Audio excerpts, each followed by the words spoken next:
同你講新聞報導時間。大家好，我係程卓。我係程俊。一則本地消息：強制舉報虐待兒童條例已經生效。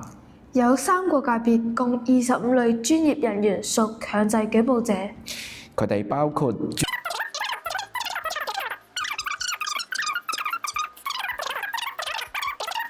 違反條例，最高罰款5萬元，同埋監禁3個月。其實無論任何人懷疑有兒童被虐待，都應該即刻舉報。阿 Sir， 唔好話我唔提醒你，你係學校教員，都係其中之一。程俊，放心。咦，你額頭？放心，我自己撞親啫。